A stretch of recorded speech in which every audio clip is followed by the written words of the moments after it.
குடும்பத்தில் ஒரு அமீரன் இருக்காங்க ஜி. அவங்க வந்து இவங்ககிட்ட தான் பேசணும், இவங்க தான் பேசக்கூடாதுன்னு சொல்கிறதுக்கு அனுமதி இருக்கா மார்க்கத்தில்? இப்போது ஏதாவது பகை உணவு இருக்கும் அவங்களுக்கும் வேறு ஆளுக்கும், அவங்க வீட்டில் இருக்கவங்களையும் அவங்ககிட்ட பேசணும் இல்லை இவங்ககிட்ட பேசக்கூடாதுன்னு அனுமதி அது மாதிரி கேட்குறோம். சகோதரர் அவர்கள் ஒரு முக்கியமான ஒரு கேள்வியை கேட்டிருக்கிறாங்க.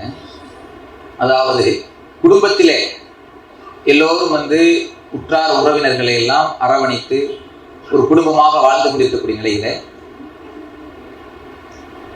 குடும்பத்தின் தலைவராக இருக்கக்கூடிய ஒருவர் என்ன செய்யறாங்கன்னு சொன்னா, அவங்களுடைய குடும்பத்தில் ஏற்படக்கூடிய சில பிரச்சனைகளை கருதி சில நபர்களோடு மனஸ்தாபங்கள் ஏற்பட்டிருக்கலாம், அவங்களுடைய செயல்பாடுகள் பிடிக்காம இருக்கலாம். இதை வந்து அவங்க மனசுக்குள்ள வைத்துக்கொண்டு தன்னுடைய குடும்பத்தில் உள்ள அவங்களுடைய பிள்ளை மனைவி அவங்களுக்கு அதிகாரத்துக்கு கீழே இருப்பாங்களா இல்லையா, அவங்களிடத்துல சில கட்டுப்பாடுகளை எல்லாம் விதிக்கிறாங்க. எப்படின்னா, இவங்கள்ட்ட பேசக்கூடாது, இந்த மாதிரி குடும்பத்தில் உள்ள இந்த உறவினர்கிட்ட நீங்க பேசக்கூடாது, இவங்க வந்து அப்படிப்பட்டவங்க, இந்த மாதிரி நம்மளை வந்து மனசை நோகடிச்சிட்டாங்க, இந்த மாதிரி அவங்க பேசிட்டாங்க, இதனால அவங்கள்ட்ட எக்காலத்துக்கும் தொடர்பு வச்சுக்கிற கூடாது, அவங்க வீட்டுக்கு போகக்கூடாது, இப்படி எல்லாம் உறவை துண்டிக்கக்கூடிய வகையில இந்த மாதிரி சொன்னாங்கன்னு சொன்னா அவர்களுக்கு கட்டுப்படலாமா? ஏன்னா குடும்ப தலைவர் வந்து ஒரு விஷயத்த சொல்லும் போது அவங்களுக்கு கீழே இருக்கக்கூடியவங்க அந்த பொறுப்பாளருக்கு கட்டுப்படணுமா இல்லையா? அந்த அடிப்படையில இப்படி வந்து உறவுகளின் விஷயத்துல யார் மீதாவது ஒரு மனஸ்தாபம் ஏற்பட்டு அவர்களை போய் பார்க்காதீங்க, அவர்கள்ட்ட பேசாதீங்கன்னு சொன்னாங்கன்னா அந்த விஷயத்தில் அவர்களுக்கு கட்டுப்படலாமா என்ற ஒரு கேள்வியை தான் சகோதரர் கேட்கிறாங்க. இதை பொறுத்தவரையிலும் நாம என்ன பார்க்கணும்னு சொன்னா, எந்த ஒரு குடும்பத்தினுடைய தலைவராக இருந்தாலும் சரி, அவர்கள் நமக்கு ஒரு கட்டளை சொல்றாங்கன்னு சொன்னா அவங்களுக்கு கீழே இருக்கக்கூடிய அந்த குடும்ப உறுப்பினர்களிடத்துல ஒரு செய்தியை சொல்கிறார்கள், சில கட்டுப்பாடுகளை விதிக்கிறாங்கன்னு சொன்னா அதை பின்பற்றுவது தவறு கிடையாது. ஆனால் அந்த கட்டுப்பாடுகள் எந்த வரம்புக்குள் இருக்க வேண்டும் என்றால் மார்க்கம் சொல்லியிருக்கக்கூடிய அந்த கட்டுப்பாடுகளுக்கு உட்பட்டு இருக்க வேண்டும். மார்க்கம் தடுத்திருக்கக்கூடிய ஹராமான காரியங்களை அவர்கள் உங்களுக்கு கட்டுப்பாடுகளாக விதிப்பார்களே ஆனால், ஹராமான காரியங்களை செய்யுமாறு உங்களுக்கு வந்து அந்த குடும்பத்தார்கள் ஏவுறாங்கன்னு வச்சுக்கிறீங்க, அதுல கட்டுப்படலாமான்னு கேட்டா அதில் அவர்கள் கட்டுப்படக்கூடாது. அல்லாஹும் ரசூலும் ஒரு விஷயத்தை வந்து செய்யக்கூடாதுன்னு தடுக்கிறாங்கன்னு வச்சுக்கிறீங்க, அது செய்யுங்கன்னு சொல்லியிருக்கிறாங்க. அதுக்கு மாற்றமாக நம்முடைய குடும்பத்தினுடைய ஒரு தலைவர் வந்து அவங்களுடைய பிள்ளைகளையோ அவங்களுடைய மனைவியையோ அல்லாஹ் ரசூலுக்கு மாற்றமான ஒரு செயலை செய்ய சொல்லி நமக்கு ஆணையிடுவார்களே ஆனால் அதுல வந்து அவங்க கட்டுப்படலாமான்னு கேட்டா, இந்த இடத்துல நம்ம யாரு கட்டுப்படணும்? அல்லாஹ் ரசூல் கட்டுப்படணுமா, குடும்ப தலைவர்கள் கட்டுப்படணுமா? குடும்ப தலைவர் பெருசா அல்லாஹ் ரசூல் பெருசான்னா என்ன செய்யணும்? நம்ம வந்து உரசி பார்க்க வேண்டும். இந்த அடிப்படையில் பார்க்கும்போது அல்லாஹ்வுடைய ரசூல் ஸல்லல்லாஹு அலைஹி வஸல்லம் அவங்க வந்து தெளிவாகவே நமக்கு சொல்லியிருக்கிறாங்க, லா தஆத்தல் மக்லூகி ஃபீ மஅசியத்தில் காலிக். அல்லாஹ்விற்கு கட்டுப்படக்கூடிய காரியத்தில் எந்த ஒன்றிலும் எந்த படைப்புகளுக்கும் கட்டுப்படக்கூடாது. அல்லாஹ்வுக்கு கட்டுப்படக்கூடிய ஒரு விஷயத்துல அதுக்கு மாற்றமாக எந்த படைப்புகள் எந்த மனுஷன் வந்து சொன்னாலும் சரி அவர்களுக்கு கட்டுப்படுதல் இல்லை என்று அல்லாஹ்வுடைய ரசூல் ஸல்லல்லாஹு அலைஹி வஸல்லம் அவர்கள் தெளிவாகவே சொல்லிவிட்டார்கள். அப்ப அல்லாஹ் கட்டுப்படுறதுன்னா என்ன அர்த்தம்? அல்லாஹ்வும் ரசூலும் நமக்கு ஒரு கட்டளையை சொல்லியிருக்கும் போது அதுக்கு மாற்றமாக ஒட்டுமொத்த உலகமே திரண்டு வந்து அதை செய்யாத, நீ வந்து அதை பின்பற்றாத என்று சொன்னால் நாம் யாருக்கு பின்பற்றணும்?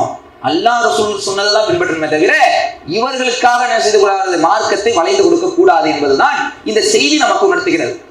அதே மாதிரி அல்லாஹ் ரப்பல் ஆலமீன் திருமறை குர்ஆன்ல 5வது அத்தியாயம் 2வது வசனத்துல அல்லாஹ் சொல்றான், வதஆவனு அலல் பிர்ரி வத்தக்வா, நன்மையிலும் இறையச்சத்திலும் ஒருவருக்கொருவர் உதவி கொள்ளுங்கள். ஒரு நன்மையான காரியத்தை செய்யுமாறு நம்முடைய குடும்ப உறுப்பினர் சொல்றாங்களா, அது செய்ய மாட்டேன்னு சொல்லிட்டு போயிடக்கூடாது, அதுல கட்டுப்படணும், அவங்க சொன்னதை கேட்கணும். ஒரு இறையச்சத்தை ஊட்டக்கூடிய ஒரு விஷயத்தை செய்யுமாறு என்ன செய்யறாங்க சொல்றாங்க, மார்க்கத்தை பேணக்கூடிய ஒரு விஷயத்தை சொல்றாங்க, குர்ஆன் எடுத்து ஓதுங்கிறாங்க, ஓதணும். பள்ளிவாசல் கைவேளை தொழுக போக சொல்றாங்க, போகணும். நல்ல விஷயங்களை பிறருக்கு வந்து ஒருத்தருக்கு வந்து உணவளிக்க சொல்றாங்க, ஒரு தர்மம் செய்ய சொல்றாங்க, இது மாதிரியான நல்ல காரியங்களை ஊக்குவிக்கக்கூடிய வகையில் இறையச்சத்திற்கு உட்பட்ட சில காரியங்களை ஊக்குவிக்கக்கூடிய வகையில நமக்கு குடும்ப உறுப்பினர்கள் குடும்ப தலைவர்கள் சொல்கிறார்கள் என்று சொன்னால் அதற்கு கட்டுப்படணும். அது குடும்ப உறுப்பினர் தலைவர்கள்னா யாரு? தாய் தந்தை. குடும்பத்துல பெரியவர்கள் அவங்க தானே. அப்ப அந்த தாய் தந்தைக்கு வந்து பணிவாக நம்ம நடக்கணும். மார்க்கம் சொல்லுது, தாய் தந்தைக்கு வந்து பணிவு சிறகை தாழ்த்துங்கள் அல்லாஹ் சொல்றான். இந்த உலகத்திலேயே வந்து அதிகமா நீங்கள் ஒருவரிடத்தில் அன்பு பாராட்ட வேண்டும் என்றால் தாயிடத்தில் தான் அதிகமாக முதல் 3 இடத்தை மார்க்கம் என்ன செய்யுது? ஒரு தாய்க்கு தான் கொடுக்க சொல்கிறது. பெற்ற தாயிடத்திலே அன்பு காட்டுவதுதான் முதல் 3 இடமே ரசூல் ஸல்லல்லாஹு அலைஹி சொல்றாங்க. இந்த உலகத்திலே அதிகமாக அன்பு பாராட்டுவதில் முதல் தகுதி தாய்க்கு. ஒரு சஹாபி கேட்கிறாங்க, இந்த கேள்வி கேட்கிறாங்க, இந்த உலகத்துல நான் அன்பு பாராட்ட வேண்டும் என்றால் யாரிடத்தில் நான் அன்பு பாராட்டுவதுன்னு கேட்கிறாங்க. அப்ப ரசூலுல்லாஹ் சொல்றாங்க, உம்முக்க, உன்னோட தாய் அப்படிங்கிறாங்க. சும்மமன், அடுத்து யாரு அப்படின்னு கேட்கும்போது அப்போ உம்முக்கங்கிறாங்க, உன்னுடைய தாய்ங்கிறாங்க. மூன்றாவதாக அந்த சஹாபி அதே கேள்வி கேட்கிறாங்க, அப்போ உன்னுடைய தாய். அதுக்கு அடுத்துதான் அபூக்கங்கிறாங்க, உன்னுடைய தந்தை. அப்ப முதல் 3 இடங்கள் தாய்க்கு கொடுக்க சொல்கிறது என்றால் தாயை மதிக்க வேண்டும், தாயை நேசிக்க வேண்டும், அவர்களுக்கு உபகாரம் செய்ய வேண்டும், அவர்களுக்கு பணிவாக நடக்க வேண்டும், அவர்களுக்கு மரியாதை செலுத்த வேண்டும். அதே மாதிரி தந்தைக்கும் அதே போன்று பணிவு மரியாதைகள் செய்ய வேண்டும், அவர்கள் கட்டுப்பட வேண்டும் என்றெல்லாம் மார்க்கம் சொல்கிறது. இதுவெல்லாம் எந்த விஷயத்தில்? நன்மை அவர்கள் ஏவும் போது, நல்லதை அவங்க சொல்லும் போது பின்பற்ற வேண்டும், கட்டுப்பட வேண்டும். இறையச்சத்திற்கு ஊக்குவிக்கக்கூடிய விஷயத்தை அவங்க சொன்னாங்கன்னா அதுல மீறக்கூடாது, கட்டுப்படணும். அவங்க ஏதாவது ஒரு உதவி செய்ய சொல்றாங்க, ஒரு பொருளை வாங்கிட்டு வர சொல்றாங்களா, போய் ஹெல்ப் பண்ணணும். முடியாது சொல்லிட்டு போக கூடாது. அவங்க ஒரு பொருளாதார உதவி கேட்கிறாங்களா, அவங்களுக்கு உதவி செய்யணும். அப்ப இந்த மாதிரி விஷயங்கள்ல, நன்மையான விஷயங்களிலும் இறையச்சம் உள்ள விஷயங்களில் தான் ஒருவருக்கொருவர் உதவி கொள்ளுங்கள் அல்லாஹ் சொல்றான். அந்த வசனத்தினுடைய தொடர்ச்சியிலே அல்லாஹ் சொல்றான், வலா தஆவனு அலல் இஸ்மி வல் உதுவான், பாவமான காரியத்திலும் வரம்பு மீறக்கூடிய காரியத்திலும் ஒருவருக்கொருவர் உதவி கொள்ளாதீர்கள், ஹெல்ப் பண்ணிக்கிறாதீங்கன்னு அல்லாஹ் சொல்லிட்டான். பாவம்னு தெரியுதா? இந்த செயலை பாவமான செயலை யார் செய்ய சொல்றா? தாய் செய்ய சொல்றாங்க. பெத்த தாயை ஒரு பாவத்தை செய்யுமாறு கட்டளையிடுறாங்கன்னா அதுல ஹெல்ப் பண்ணக்கூடாதுங்கிறான் அல்லாஹ். அந்த பாவத்துல நீங்க கட்டுப்படக்கூடாது.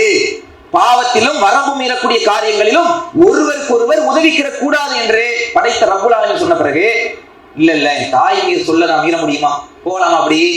இன்னைக்கு சில பிள்ளைகளை பார்க்கிறோம், வரதட்சணை வாங்குவாங்க. ஏன் வரதட்சணை வாங்குறவங்க தப்புன்னு தெரியாதா?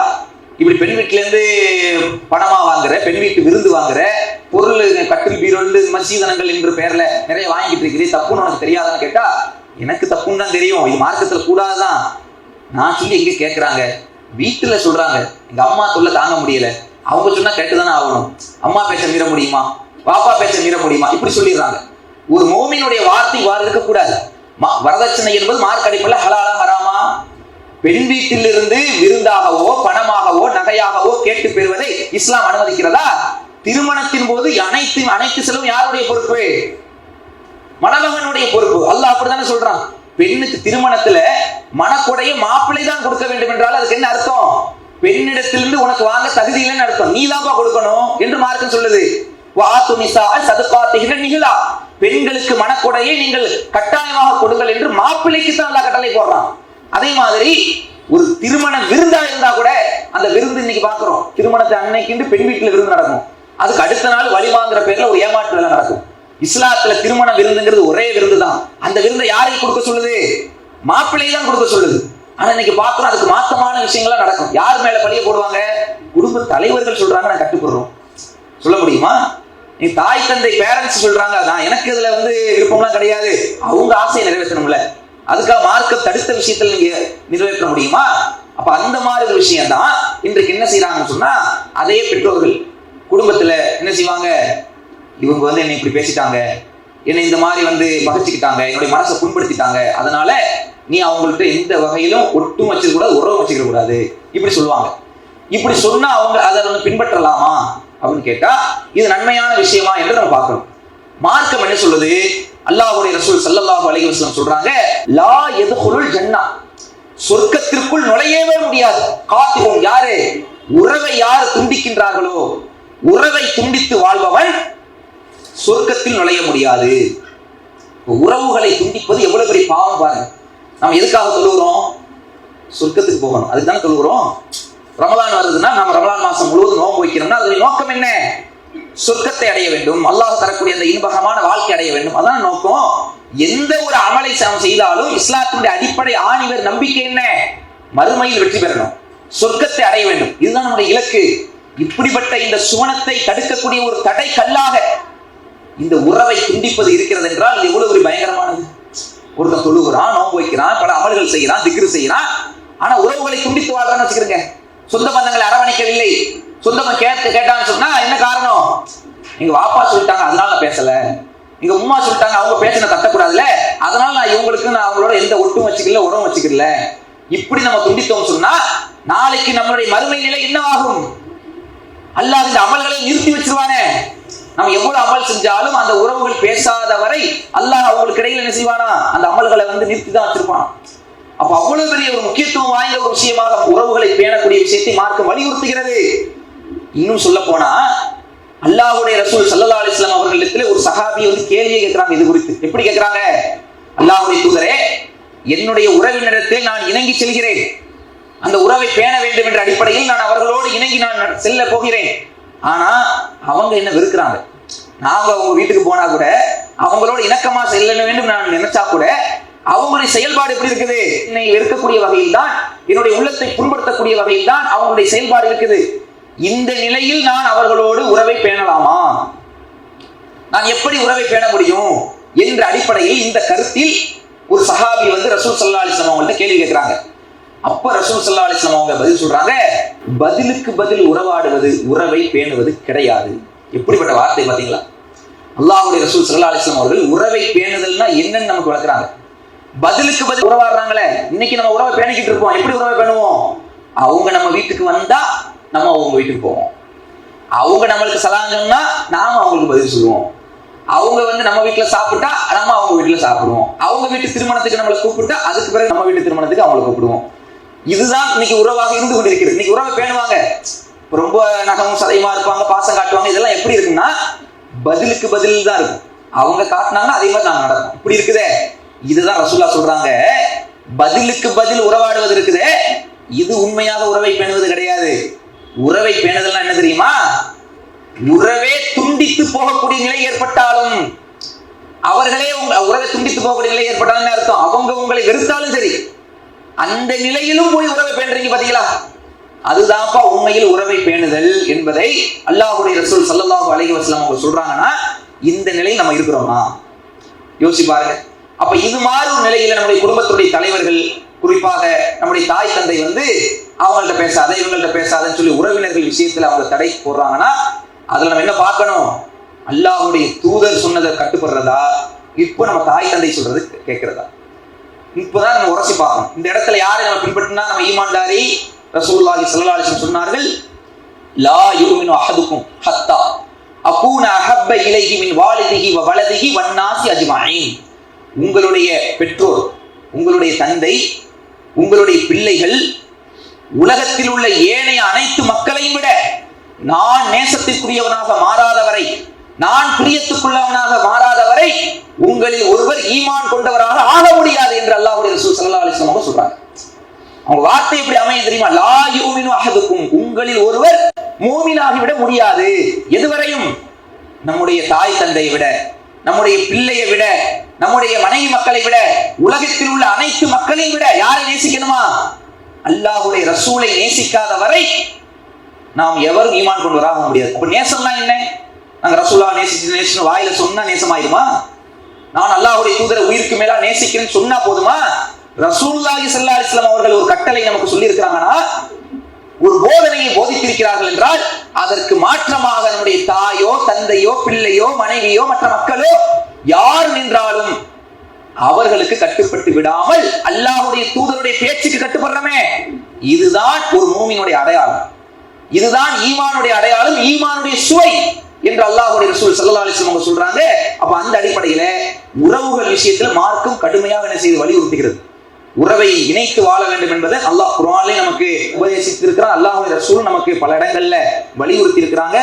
உறவை யார் துண்டித்து வாழ்கிறார்களோ லா யதுகுலுல் ஜன்னத காத்திஊன் என்று ரசூலுல்லாஹி ஸல்லல்லாஹு அலைஹி வஸல்லம் என்ன செய்றாங்க? உறவை துண்டித்து வாழ்பவன் சொர்க்கத்தில் நுழைய மாட்டான் என்று ரசூலுல்லாஹ் கடுமையாக எச்சரித்திருக்கிறார்கள். இதை நாம் உணர்ந்து இந்த விஷயத்துல கவனமாக இருக்க வேண்டும் என்பதை இந்த கேள்விக்கான பதிலாக சொல்லிக் கொள்கிறோம்.